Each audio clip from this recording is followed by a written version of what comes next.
ছেলেকে নিয়ে অ্যাপার্টমেন্টের মধ্যে একটু বেরিয়েছিলাম। উদ্দেশ্য এই যে গাছগুলো থেকে ফল সিজনে গাছের পাতা পড়ে, বিভিন্ন কালারফুল সব পাতা পড়ে, সেই পাতাগুলো কালেক্ট করে ও একটা পাতাগুলো দিয়ে গাছ বানাবে।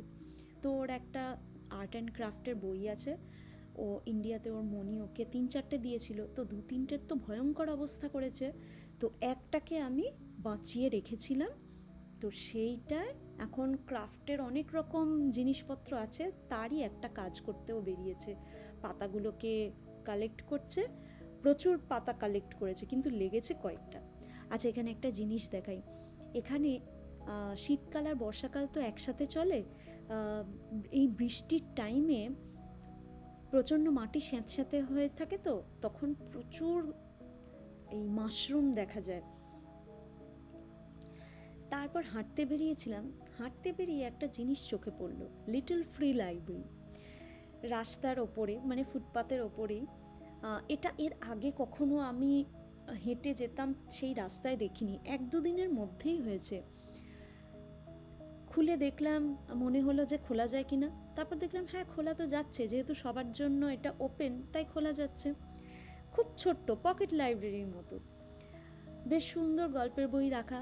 এখানে লোকেদের বই পড়ার নেশা তো আমি দেখেছি, কারণ প্রচুর লোকে ট্রামে, বাসে, ট্রেনে বই তো পড়ে। ইভেন এরকমও হয় বাস স্টপেজে বসে বসে বই পড়ছে, হাঁটতে হাঁটতে বই পড়তে পড়তে যাচ্ছে। আমি তো এরকম কোনোদিনই পারবো না, আমি যতক্ষণ না এক জায়গায় বসবো ততক্ষণ আমি কনসেন্ট্রেটই করতে পারবো না।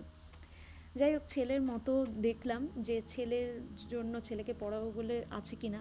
একটা একটু ভালো আমার চোখে পড়লো, তারপরে একটু বড়দের, মানে আমার ছেলের মতো বয়সী সেরকম কোনো বই আমি দেখতে পেলাম না। যাই হোক, দেখে ভালো লাগলো।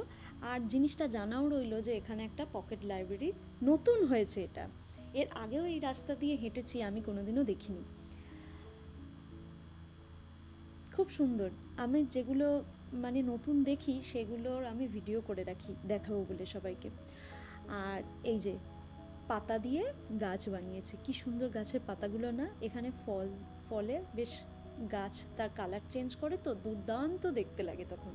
আর আমাদের থ্যাঙ্কসগিভিংয়ে আমাদের বাড়িতে ছোট্ট একটা গেট টুগেদার ছিল, পটলাক টাইপের আর কি। সবাই, আমি একা রান্না করিনি, সবাই করে এনেছে। এটা যেমন রসমালাই হয়েছে, আর ফাটাফাটি খেতে হয়েছিল রসমালাইটা। আর এটা চিকেন চাপটার অসম্ভব সুন্দর কালার হয়েছিল, এটাও আমার আরেকটা বন্ধু করে এনেছে। আর এই ধারের একদম বিরিয়ানিটা আমি করেছি, আর আরেকটা এরকম ট্রে গরম করতে দেওয়া আছে, আর তারপরে 2টো বিরিয়ানি আরেকটা ফ্রেন্ড করেছে, আর এদিকে ফিশ ফিঙ্গার রয়েছে। কারণ বিরিয়ানিটা দুজনে মিলে করেছি, কারণ একা হাতে এতজনের বিরিয়ানি করা সম্ভব নয়, সেই জন্য দুজনের। আমি মৌসুমি, জানি দেখা হবে আবার নেক্সট আরেকটা ব্লগে। ততক্ষণ বাই বাই।